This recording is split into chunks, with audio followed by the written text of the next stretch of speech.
m'assurer qu'on est bien en live. Hop. Bon, je me vois pas, mais ça me dit qu'on est en live. S'il y a des gens qui arrivent, dites-nous bonjour. Bon, oui, ça marche. Alors, Midi Ménage, comme à tous les lundis midi, donc je reçois une entrepreneur, puis on parle aussi d'un sujet en particulier. Aujourd'hui, avec Laurie, on va parler de déconnecter de nos écrans. Je pense que c'est un sujet d'actualité. Ça. Je pense que c'est quelque chose qui va parler à plusieurs parce que je sais que dans mes entrepreneurs, en tout cas, il y en a beaucoup qui sont vraiment tout le temps avec leur téléphone, puis ils ont comme tendance à vouloir aussi répondre rapidement aux gens sur leur communauté ou aux clients ou tout ça, tu sais. Fait qu'on va pouvoir peut-être donner des pistes aussi déjà à savoir qu'est-ce que je peux faire un peu pour un petit peu déconnecter. Donc, merci Laurie d'avoir accepté mon invitation. Je suis très heureuse de discuter avec toi aujourd'hui. Merci Stéphanie de m'avoir conviée. Je vais commencer par te demander de te présenter puis de parler un petit peu de ton parcours d'entrepreneur.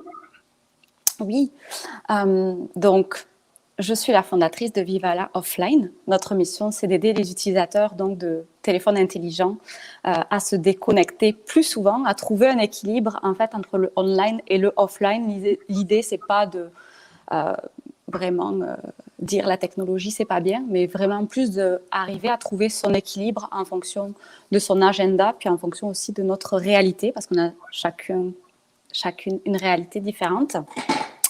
Je suis dans le marketing numérique depuis plus de 10 ans. Okay. Donc, être accroché à mon téléphone cellulaire, je sais qu'est-ce que c'est. Se rendre disponible le soir, le week-end. J'ai fait la gestion de réseaux sociaux, donc répondre à des stories, faire des reposts, toute cette notion-là, là, je l'ai fait pendant de nombreuses années. Puis, avoir des trous d'idées aussi, avoir des problèmes de concentration, c'est quelque chose aussi qui est arrivé. Mais avant de parler de ça, je vais vous parler un petit peu de mon parcours qui est atypique. Okay. Atypique, un petit peu comme les recruteurs les aiment, si je puis dire. Donc, moi, j'ai commencé mon parcours professionnel dans le monde équestre. Je suis passionnée d'équitation depuis que j'ai 5 ans. J'étais en équipe de France à 15 ans, puis à 19, je me suis retrouvée à gérer une écurie. Donc, pension, vente de chevaux, élevage. J'ai fait ça pendant de nombreuses années avant de me réorienter dans les communications. Donc, je suis passée de 10 heures dehors à 8 heures dans un bureau. Okay, donc, ouais. Il y a eu un petit changement d'habitude à prendre. Ça a été un petit peu long. Mais j'ai vraiment... je suis amoureuse des communications depuis de nombreuses années. Et j'ai gardé l'équitation, on va dire, comme ma façon de me déconnecter, de prendre des pauses dans la nature avec les animaux, puis de stopper la sollicitation qu'on a en ce moment. J'ai, comme vous pouvez l'entendre, un accent de Toulouse, en France. Donc, ça fait 6 ans que je suis au Québec maintenant. J'ai fait plusieurs postes comme responsable marketing. Et c'est à ce moment-là, un petit peu, je vais dire que ma relation avec le téléphone a changé. Je me suis octroyé une mini-pause en Californie pendant 1 an. Puis c'est là où j'ai eu ma première crise de nomophobie. À l'époque, je ne savais pas trop ça voulait dire quoi, ce mot. Okay. Donc, j'y reviendrai un petit peu plus tard pour l'anecdote. Je suis rentrée à Montréal, puis j'ai poursuivi, on va dire, mon parcours dans les communications. Puis j'ai eu comme un petit burn-out à un moment parce que je ne faisais plus de pause ni le soir ni le week-end. C'était non-stop. Et j'ai commencé un petit peu à réfléchir à ce style de vie que je m'imposais moi-même et aussi à réfléchir à le monde, l'ère dans laquelle on est arrivé avec ce téléphone qui a un petit peu été mis dans nos mains, on va dire sans manuel. Et à comment arriver à me gérer en fait pour reprendre un style de vie qui était sain. On va dire que j'étais très fatiguée, épuisée. J'ai quitté le travail que j'avais à l'époque, qui me demandait d'être vraiment complètement connectée en permanence. Puis j'ai commencé à rentrer en observation autour de moi. Premier observation que j'ai faite, c'était mes parents qui venaient me visiter une fois par an au Québec. Puis, quand ils venaient, ils mettaient leur téléphone sur la table du lunch pour checker les photos, les courriels. Donc, ça m'a un petit peu fait réfléchir à comment tous on l'utilisait. Et c'est là qu'en fait, Vivala Offline est né. Je voulais vraiment agir à la fois pour mon entourage, mais aussi pour tout le monde, parce que quand on commence à rentrer en observation, il suffit d'aller au supermarché, toutes les têtes baissées qu'on voit sur les écrans, avant la Covid, au restaurant, les amoureux qui sont censés avoir un moment ensemble, puis qui au final sont sur leur téléphone en attendant le plat. Donc tout ça m'a fait vraiment un petit peu peur, puis je me suis dit qu'il fallait vraiment essayer d'aider les gens avec ça pour trouver un équilibre. Donc, j'ai créé Vivala. Et l'idée, c'est vraiment d'aider les gens avec ça, de changer les habitudes en mettant en place vraiment un agenda de déconnexion numérique pour pouvoir avoir un petit peu un tracé sur quand c'est que j'utilise ça et quand c'est que je dois aussi me déconnecter pour mon bien-être, ma santé mentale, physique, sociale aussi. Donc, Vivala est né, on a plusieurs volets. On a lancé une application mobile sur Android il y a quelques semaines. Donc, vraiment pour aider les gens. Le système est conçu de façon ludique. L'idée, c'est toujours dans le même sens.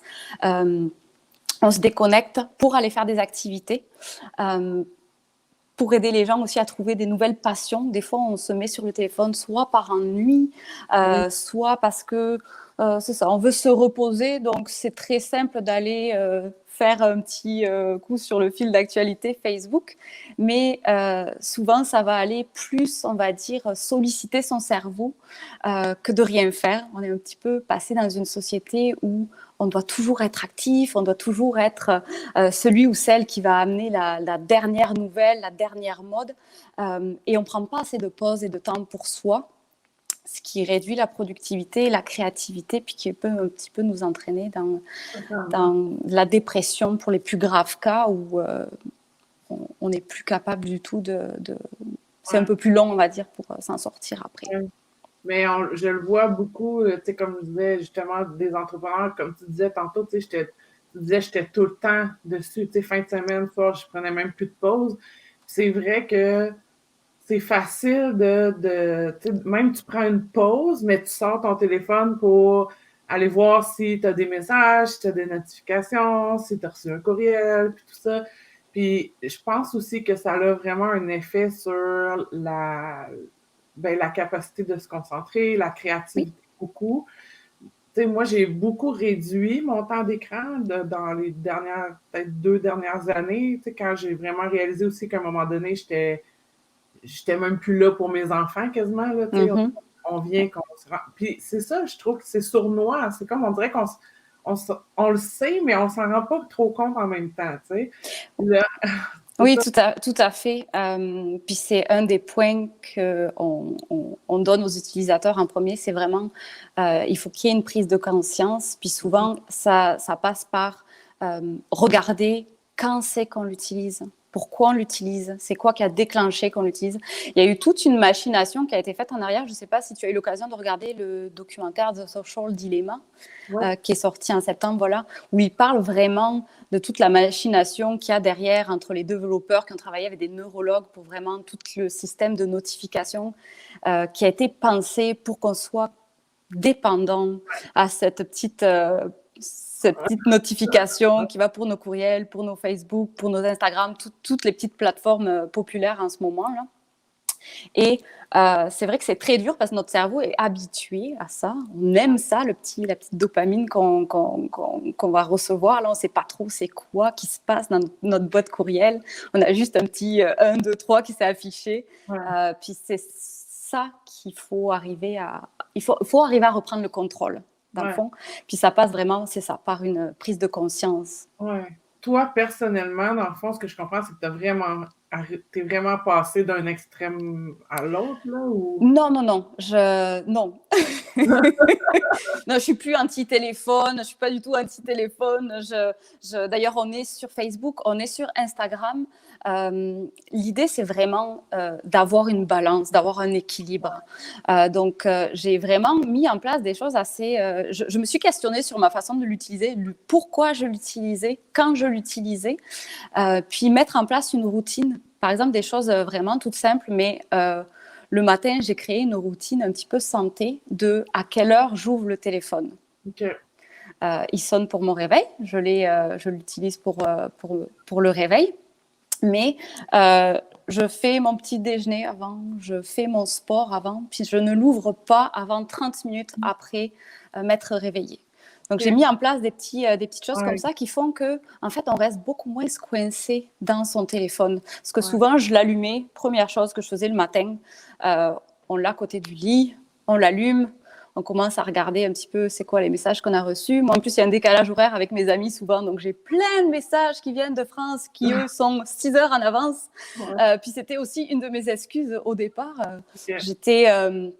à l'étranger, donc il fallait que quand j'étais en Californie, depuis que je suis au Québec, je reste toujours joignable pour les amis, pour la famille qui eux sont en décalage, mais souvent des excuses qu'on va se trouver un petit peu comme le travail, il faut que je réponde aux clients, il faut absolument qu'il ait ma réponse dans 2 heures. On s'impose des choses qui sont juste dans notre tête pour la plupart du temps. Donc, routine matin, routine du soir, pas de téléphone 1 heure avant d'aller au lit. Pareil, on évite le téléphone dans le lit. Parce que c'est très facile de s'allonger dans le lit, puis on fait défiler, on répond, on rigole, on regarde une vidéo, puis on a passé facilement 1 heure. Puis c'est très mauvais en plus pour le sommeil, ça a été prouvé, la lumière bleue. En plus, après, on peut avoir des problèmes d'insomnie, tout ça. Donc, des petites choses comme ça. Après, il y a beaucoup aussi... réduire la sollicitation au niveau notification de courriel, notification qu'on va recevoir. Là, il y a notification. Exact. Il y a un travail à faire aussi pour les personnes en fonction de, on va dire, le grade d'attachement qu'ils vont avoir à leur téléphone.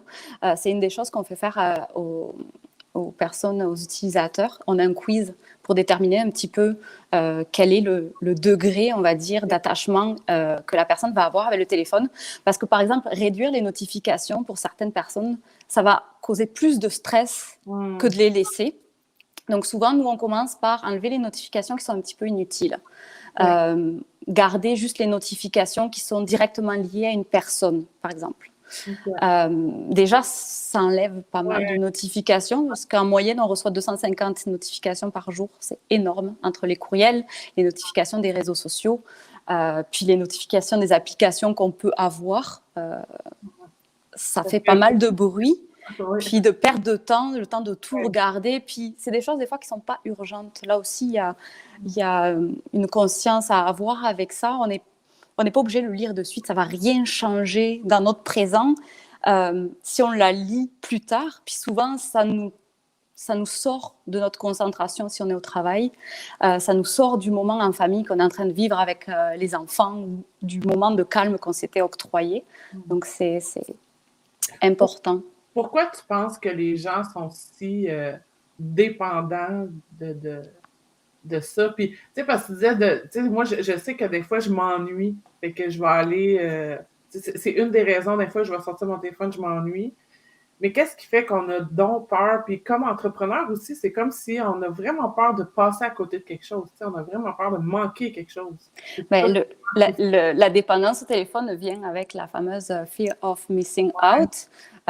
Cette espèce de idéologie, on va dire, qu'on va rater tout ce qui se passe si on décroche quelques minutes. Le numérique, il est sans fin.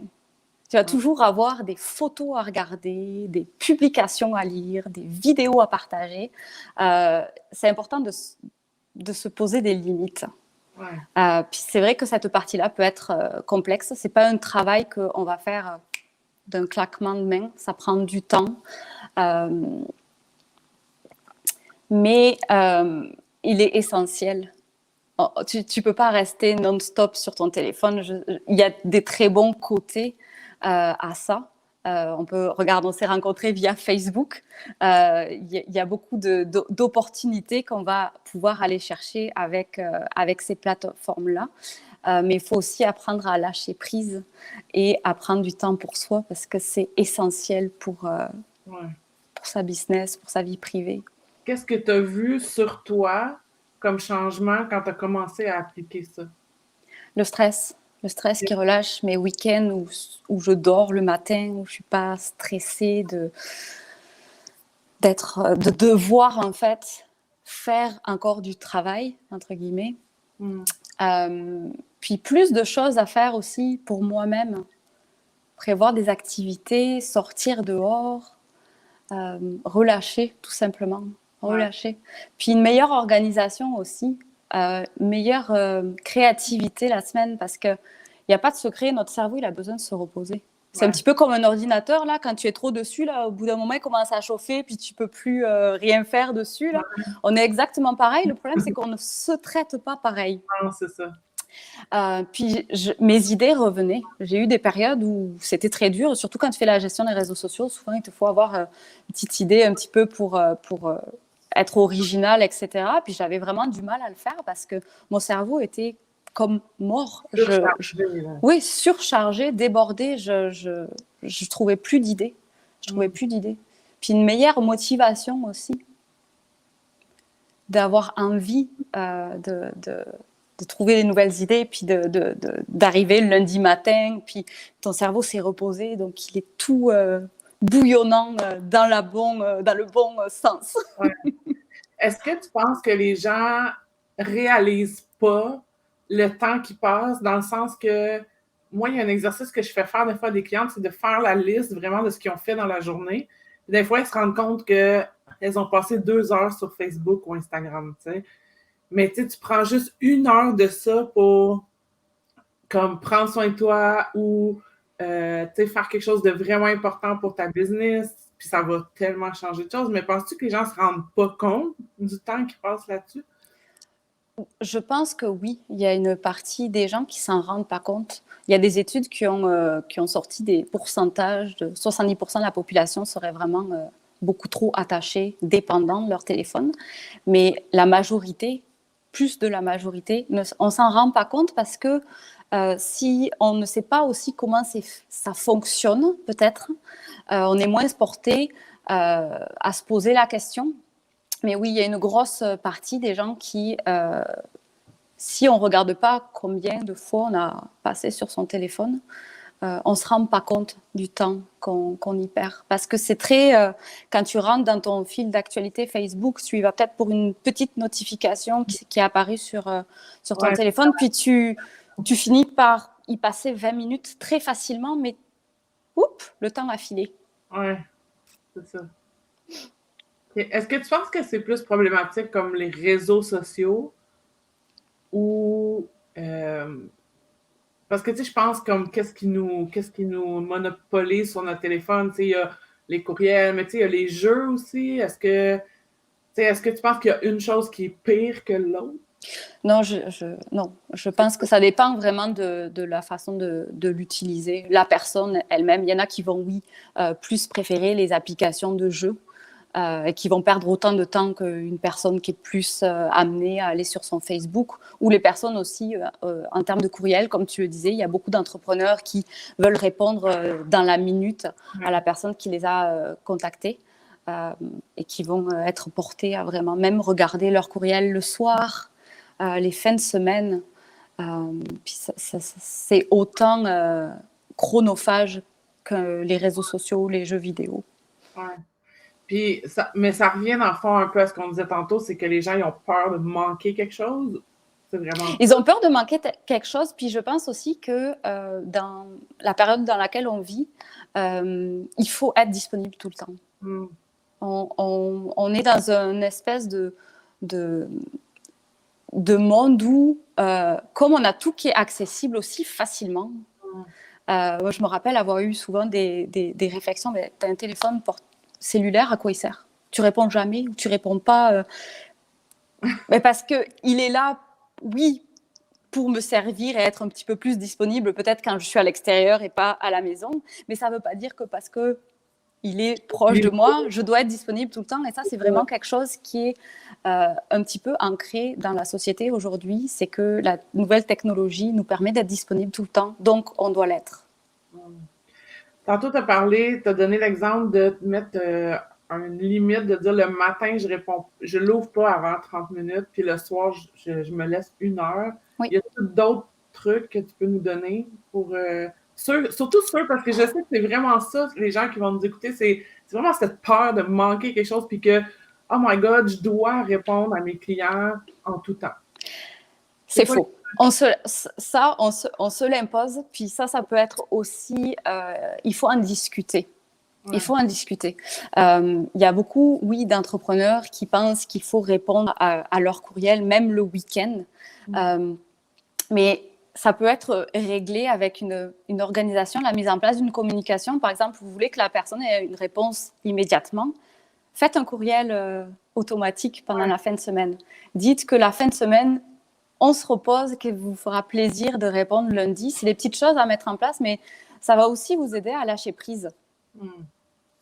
L'autre point, c'est pas de téléphone à table, que ce soit dans la vie pro, perso. C'est vraiment des choses, quand on mange, on va échanger avec sa famille. Et si on est seul, le calme, ça fait extrêmement de bien aussi. Un autre petit mais astuce. C'est vrai que c'est... Parce que tu parles de ça, puis je me dis, à la maison, ici, c'est pas de téléphone quand on soupe. Mais c'est vrai que si je m'assois pour dîner ça, je vais avoir tendance à prendre mon téléphone. T'sais. Oui, parce qu'on a comme un besoin de combler chaque minute. Oui, c'est ça. Comme s'il fallait qu'on soit actif tout le temps. Mais c'est correct de rien faire. C'est correct de rien faire, et ça, il faut se le rappeler souvent, de manger, puis se perdre un petit peu dans ses pensées pendant qu'on mange, c'est correct. Mais c'est vrai qu'on est toujours amené à devoir combler chaque minute parce qu'on a un agenda chargé, parce qu'on a une réunion qui s'en vient, parce qu'il y a toujours des excuses, puis on doit combler chaque période de temps avec le téléphone, puis parce qu'il est à proximité aussi. On a développé une autre partie dans Vivala, des produits, notamment pour aider les gens. On a un coffret qui a été pensé.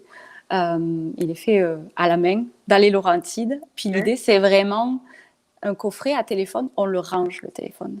C'est-à-dire que quand on a terminé ses heures de travail, on a une limite de temps aussi. On va poser le téléphone dans le coffret. Puis c'est comme un geste pour l'éloigner de soi et puis prendre soin de soi. Moi, je le fais à chaque fois que j'ai pause lunch, souper le soir, après le travail. Puis ça aide vraiment. On le sort de sa vue. Puis on va être moins porté à aller l'attraper parce que des fois, on l'a dans sa poche, on l'a à côté, on le pose à côté de son assiette. Donc, il y a une notification qui s'affiche, hop, on va aller voir un petit coup. Puis un petit coup, ça finit avec 30 minutes, le lunch est passé. Puis on n'a pas vraiment fait de pause avant, après. C'est des petits... Fait qu'il y a juste des bénéfices à arriver à déconnecter. Puis ce que je retiens dans ce que tu dis, c'est de trouver notre équilibre à nous. Tu sais, ma façon de déconnecter n'est pas nécessairement la même que toi. Exact. Mais je pense que c'est vraiment de se trouver, comme tu dis, plein de petites astuces comme ça qu'on peut faire. Puis, tu sais, moi, j'aurais comme tendance aussi à... Tu sais, c'est en fait, comme tu disais, de s'observer puis de comprendre, tu sais, pourquoi je l'utilise comme ça, puis tout ça. Puis, je pense que déjà ça peut enlever du stress, ramener la créativité, tu sais. Beaucoup. J'ai travaillé en collaboration avec une psychologue spécialisée en cyberdépendance. On a établi un programme de 30 jours pour vraiment mettre la réflexion sur chacune personne en fonction de comment il utilise les écrans, le téléphone en particulier. Il y a un e-book qui va sortir en février, donc pour pouvoir aider les gens avec ça. Et vraiment, c'est ça, avoir des astuces en fonction de sa réalité, puis de la façon dont on voit le téléphone aussi. Pourquoi on l'utilise. Super. Tu vas pouvoir nous mettre le lien oui, avec plaisir. dans les commentaires si les gens veulent en savoir plus. Merci beaucoup. Je trouve ça comme fascinant comme sujet quand on a échangé. Je me disais, mon Dieu, les gens ont... sais, je trouve que les gens ont vraiment besoin de ça. Puis, tu sais, je trouve aussi que souvent, on va avoir, en tant que parent, on va vraiment avoir comme discours de ah, je veux que mon enfant décroche des écrans puis tout ça, mais il faut se regarder soi-même aussi. Exactement, les parents sont un exemple fort des enfants.